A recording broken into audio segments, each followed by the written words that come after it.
J'ai demandé au Seigneur de conduire ma vie, mais je donnais une adresse où m'amener, Seigneur.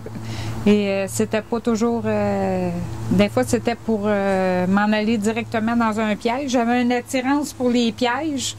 Puis le Seigneur ne m'écoutait pas non plus. Quand je donnais une adresse, c'était soit un piège ou soit un mur. Tu sais. Le Seigneur ne m'emmenait pas là. Et puis, c'est ça qui est arrivé dans ma vie. Puis tranquillement, je me suis éloignée de lui. Et puis, j'ai pris le contrôle de ma vie. Là, je conduisais ma vie moi-même, mais c'est pas à recommander à personne. Et puis, à un moment donné, j'ai vu ma fille qui est venue au Seigneur, puis qu'elle s'est mariée chrétiennement. Puis, à un moment donné, ils ont rencontré des difficultés dans leur vie, puis ils sont allés... ça s'appelle Cœur à cœur. En anglais, c'est Caring for the Heart.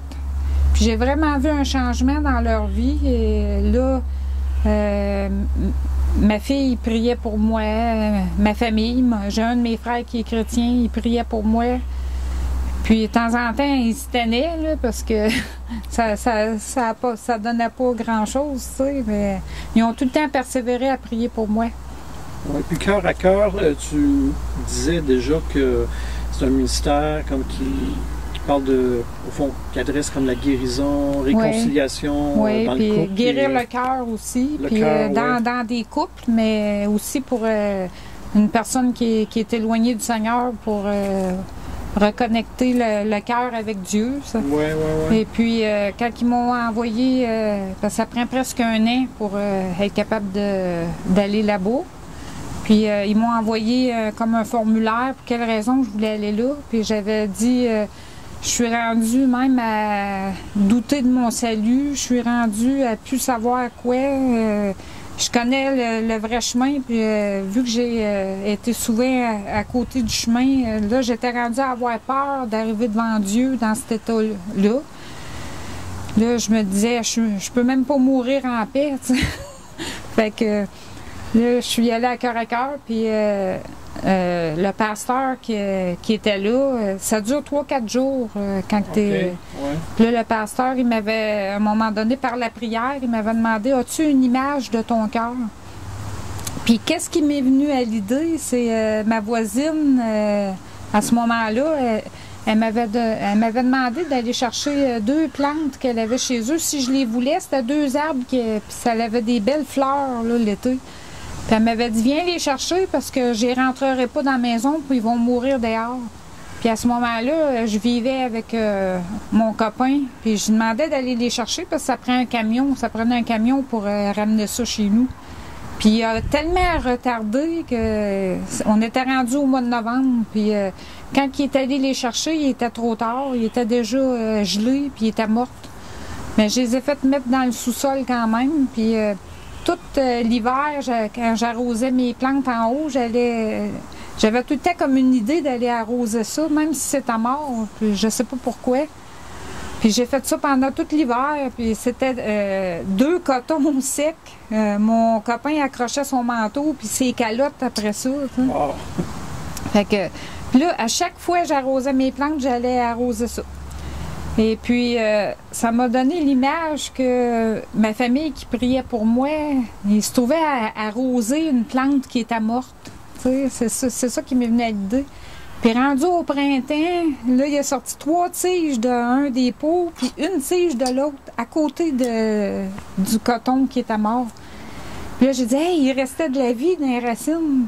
Fait que c'est ça qui m'a montré l'image que j'ai eue de... Quand le pasteur m'a demandé ça, j'ai vu qu'il me restait de la vie dans mes racines par cette image-là de mes plantes. Fait que là, j'étais contente, puis le Seigneur m'a pardonné mon passé. Là, j'ai redonné ma vie entre ses mains. Et puis, là, je savais qu'il me restait un pas à faire après que je suis partie de là, puis c'était de laisser mon copain qui voulait rien savoir du Seigneur, puis qui se moquait même de l'Évangile. Puis, fait que je savais qu'il me restait ça à faire. Puis là, un soir, ma fille, elle m'avait demandé, viens chez nous parce qu'il y a un policier qui allait à son église. Elle dit, viens chez nous parce qu'il y aurait des recommandations à te faire à propos d'une séparation, tu sais, quand ça arrive subitement comme ça pour pas avoir de problème. Fait que on était le 14 octobre 2009.